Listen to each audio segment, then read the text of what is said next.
এসে পৌঁছেছি তাপাং বর্ষাঙ্গন জেলা পরিষদের কাঁঠাল জিপিতে। এখানে আমরা পেয়েছি এই জেলা পরিষদের বিজেপি প্রার্থী নৃপেন্দ্র কুমার দাসকে, মাফ করবেন, নৃপেন্দ্র চন্দ্র দাসকে। এবং তিনি এখানে একটা ঘরোয়া একটা আলোচনা করে আপনারা দেখতে পাচ্ছেন। অনেকে বেশ আমরা দেখছি তরুণ ছেলেরা এখানে এসেছে, তাদের মধ্যে তিনি প্রচার করছেন। আমরা এখানে দেখতে পাচ্ছি বিজেপির তরুণ আরেকজন নেতা সুজলকান্তি দাসকে আমরা দেখতে পাচ্ছি। তো আমরা এখন নৃপেন্দ্রর কাছে জানতে চাই বলে কিছু। আচ্ছা, তাপাং যে জেলা পরিষদে আপনি দাঁড়িয়েছেন বা আপনাকে যে দল টিকিট দিয়েছে, তো আপনি এই এলাকার কি সাড়া পাচ্ছেন মানুষের কাছ থেকে?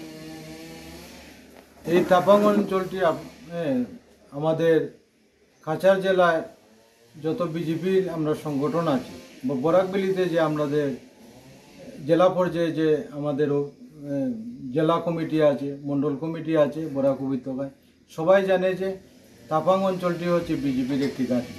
এখানে বিগত দিনে যতবার যত ধরনের ভোট হয়েছে, এমপি নির্বাচন, বিধায়ক নির্বাচন, সেখানে বিপুলভাবে আমাদের বিজেপির পক্ষে সবসময় ভোট যায়।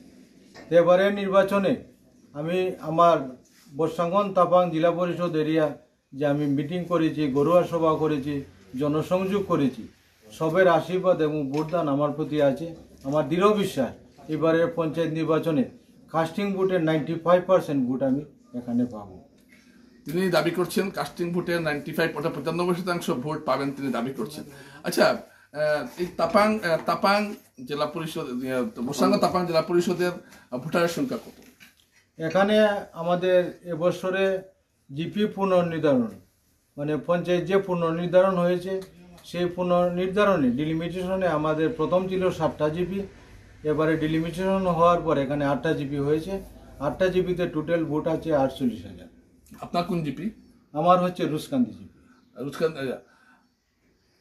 আগের বার থেকে ভোটটা বেড়েছে নাকি এবার? আগের বার থেকে দিন দিন বাড়ছে, কারণ হচ্ছে নতুন যে জিপি আসার ফলে কতটা বেড়েছে? প্রায় 5,000। আচ্ছা, এখানে আপনার প্রতিদ্বন্দ্বিতা কার হচ্ছে, কার সঙ্গে হচ্ছে, মানে আপনার নিকটতম প্রতিদ্বন্দ্বী কি হবে? এখানে বিজেপি থেকে আমি প্রার্থী আছি এবং কংগ্রেস থেকে আছে রাকেশ দাস এবং একজন নির্দল প্রতিদ্বন্দ্বিতা আছে। উনি শুধু নমিনেশনটাই দিয়েছেন, এখন পর্যন্ত এরিয়াতে তিনি যাননি এবং ওনার গ্রামেও কোনো প্রচার করেনি, কোনো পোস্টার ব্যানার উনি নেই, কোনো পাবলিসিটির জন্য কোনো মাইকিংয়েরও ওনার ব্যবস্থা নেই, তিনি ঘরেই বসে আছেন। আচ্ছা, আপনি কোন সমস্যাটাকে আপনি বেশি, ধরুন আপনি জিতে গেলেন, তখন আপনি কোন হবেন? আমি প্রধানত এখানে আমাদের বিধায়ক আমাদের না থাকা সত্ত্বেও এখানে লক্ষ্মীপুর থেকে মাননীয় কৌশিক রায় মহাশয় বিধায়ক হয়ে বিগত 3 মাস আগে তিনি মন্ত্রী হয়েছেন। মন্ত্রী হওয়ার পরই তিনি আমাদের যে বড় বড় রাস্তাগুলো আছে সেই রাস্তার কাজ তিনি শুরু করেছেন। এখানে বর্তমানে 60 কোটি টাকার কাজ চলছে এবং উনি আরও কথা দিয়েছেন আরও কিছু যে বড় রাস্তা আছে পঞ্চায়েত নির্বাচনের পর সেগুলো এস্টিমেট টিএস হয়ে গেছে, স্যাংশনও হয়ে গেছে। পঞ্চায়েত নির্বাচনের পর তিনি সেই রাস্তাগুলোরও শিলান্যাস করে কাজে শুরু করবেন। এখন কথা হচ্ছে কি, বড় বড় রাস্তা থেকে প্রত্যেক পাড়ায় পাড়ায় ছোটোখাটো রাস্তা আছে। আমি সব জনসভায় এবং জনসংযোগে আমি সবাইকে কথা দিচ্ছি যে যে ছোটো ছোটোরা যে রাস্তাগুলো আছে 0.5 কিলোমিটার, 200 মিটার, 100 মিটার, সেই রাস্তাগুলি প্রথমত আমি আমার পঞ্চায়েতের মাধ্যমে আমি করে যাব এবং আগামী দিনে আমাদের যে বিজেপির আমাদের যে ব্যক্তিগত স্কিমগুলো রয়েছে, ইন্ডিভিজুয়াল স্কিম, সেই স্কিমগুলো যাতে সঠিকভাবে গাঁও সভার মাধ্যমে সবাইকে নিয়ে যাতে আমি সরকারের দেওয়া এই ব্যক্তিগত স্কিম যাতে সঠিকভাবে রূপায়ণ করতে পারি সেই দিকে আমি সচেষ্ট থাকব। আচ্ছা, জেলা পরিষদের চেয়ারম্যান আসনটি অনেকে বলছেন এবার সংরক্ষিত হতে পারে, তফসিলে সংরক্ষিত হতে পারে, তো সেক্ষেত্রে কি আপনি কি চেয়ারম্যানের দাবিদার হবেন? এটা হচ্ছে আমি যে এবছরে টিকিট পেয়েছি, এই তাপাং বর্ষাঙ্গন জেলা পরিষদ থেকে 8 জনে এখানে বিজেপির প্রার্থী হওয়ার জন্য আবেদন করেছিল, কিন্তু আমি দলের কাছে আমি ছেড়ে দিয়েছি। দল যদি আমাকে মনে করে আমাকে টিকিট দিবে, আর টিকিট না দিলেও আমি সন্তুষ্ট আছি, টিকিট দিলেও আমি সন্তুষ্ট আছি।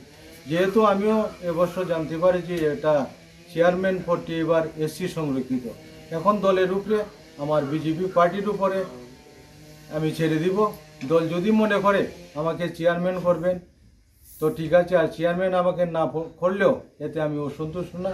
দলের মতামতের উপরে সব কিছু হবে। এটা হয়ে গেলে তো পরপর দুবার তাপাং চেয়ারম্যান পাচ্ছি। তাপানের ভাগ্য। না, এটা হচ্ছে তাপাংয়ের ভাগ্য। আর একটা হচ্ছে যে আমরা যেহেতু বিধানসভার সমষ্টি আমরা আলগাপুরের সঙ্গে ছিলাম, এই আলগাপুরের সঙ্গে থাকায় আমরা এখানে বারবার বিজেপির পক্ষে ভোট দিয়েও আমরা বিজেপি প্রার্থী এখান থেকে নির্বাচিত করতে পারিনি, যার জন্য বিধায়ক না থাকায় আমরা এই তাপাং অঞ্চলটি অনেক সরকারের দেওয়া কাজকর্ম থেকে আমরা আপনাদের তাপাঙ্গে যে মূল রাস্তাটা, এই রাস্তাটা কি হাল ফেলানোর চেষ্টা করবেন আপনি?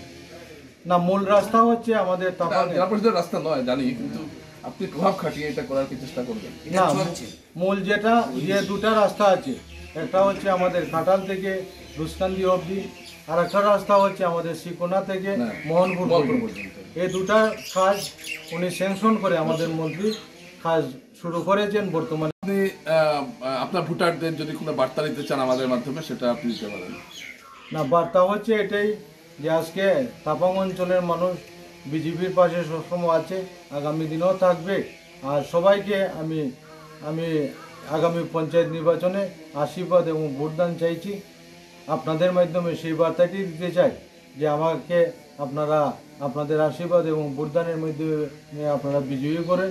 আপনাদের পাশে আমি সবসময় থাকবো, আপনাদের সবসময় খোঁজখবর নেব, এবং পঞ্চায়েতের মাধ্যমে যে কাজগুলো হবে, জেলা পরিষদের মাধ্যমে যে কাজ হবে, ব্লকের মাধ্যমে যে কাজগুলো হবে, সেগুলো যাতে সঠিকভাবে বাস্তবায়িত হয়।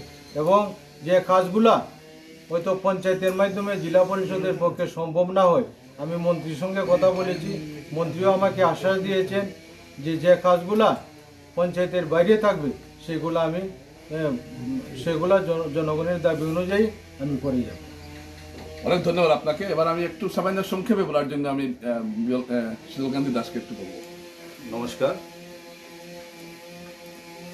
তাপাং বর্ষাঙ্গন জেলা পরিষদ কাছাড় জেলার অত্যন্ত প্রত্যন্ত অঞ্চল। আমরা স্বাধীনতার পর থেকে বিজেপির কোনো বিধায়ক পাইনি, যার জন্য বারবার ধর্মীয় মেরুকরণের জন্য তাপাংয়ের মানুষ ডিপ্রাইভ হয়েছে। আজ আমাদের সৌভাগ্য যে তাপাংয়ের বর্ষাঙ্গন গ্রামের জন্ম নিয়ে মাননীয় মন্ত্রী কৌশিক রায় মহাশয় লক্ষ্মীপুর বিধানসভা থেকে নির্বাচিত হয়ে রাজ্যের মন্ত্রী হয়েছে। এই সুবাদে আসামের মাননীয় মুখ্যমন্ত্রী, মানুষে বারবার বলতো, কংগ্রেস জমানায় আমরা দেখেছি বারবার ধর্মীয় মেরুকরণের মাধ্যমে ভোট হয়েছে, বারবার বলতো বরাক এবং ব্রহ্মপুত্রের মধ্যে আলাদা। কিন্তু মাননীয় মুখ্যমন্ত্রী যে সুন্দর প্রচেষ্টা নিয়েছেন, আমাদের গ্রামের ছেলে মাননীয় মন্ত্রী, আমাদের গর্ব তাপাংয়ের রূপকার মাননীয় মন্ত্রী কৌশিক রায় মহাশয়কে বরাক উন্নয়ন মন্ত্রী করে দিয়ে বরাক এবং ব্রহ্মপুত্রকে এক সুতায় জুড়েছেন। তার জন্য প্রথমে আমি রাজ্যের মুখ্যমন্ত্রীকে ধন্যবাদ জানাই। আমি ধন্যবাদ জানাই আমাদের গ্রামের ছেলে, তাপাংয়ের গর্ব, তাপাংয়ের বর্তমান রূপকার মাননীয় মন্ত্রী কৌশিক রায় মহাশয়কে। উনি মন্ত্রী হওয়ার পর আমাদের তাপাংয়ের মধ্যে বর্তমান 60 কোটি টাকার কাজ চলছে, এবং পঞ্চায়েত নির্বাচনের পরে আরও অনেকগুলি কাজ হবে, ওগুলি উনি করে দিবেন। আর আমাদের দৃঢ় বিশ্বাস, এবারের পঞ্চায়েত নির্বাচনে আমাদের বিজেপির মনোনীত প্রার্থী নৃপেন্দ্রচন্দ্র দাসের সঙ্গে ধারে কাজ দিয়ে কংগ্রেস আসবে না। কারণ কংগ্রেস যেভাবে মানুষের সঙ্গে দুর্নীতি করেছে, সাধারণ মানুষকে লুটে পুটে গিয়েছে, সেই শাস্তি ওরা জনগণের কাছ থেকে পেয়েছে। বিধানসভায় পঞ্চায়েতে নিশ্চিহ্ন হয়ে যাবে। পঞ্চায়েত নির্বাচনে আমি আমার তাপাং বর্ষাঙ্গন এলাকার সমস্ত ভোটারদেরকে আমি আমার প্রার্থনা জানাচ্ছি যে আগামী পঞ্চায়েত নির্বাচনে বিজেপির পক্ষে ভোট দেওয়ার জন্য। এবার পঞ্চায়েত নির্বাচনে বিজেপির থেকে আমাকে জেলা পরিষদ পদপ্রার্থী করেছেন। এই পঞ্চায়েত নির্বাচনে আমি তাপাংবাসী প্রত্যেকের কাছে আমি করজোড়ে হাত জোর করে আমি প্রার্থনা করছি যে আগামী নির্বাচনে আমাকে আপনারা ভোটদানের মাধ্যমে আশীর্বাদ করবেন, আমি যাতে আপনাদের ভোটে বিপুলভাবে জয়যুক্ত হতে পারি। এবং আগামী পঞ্চায়েত ভোটে আপনাদের আশীর্বাদে আমি বিজয়ী হলে সব সময় আমি আপনাদের পাশে থাকব।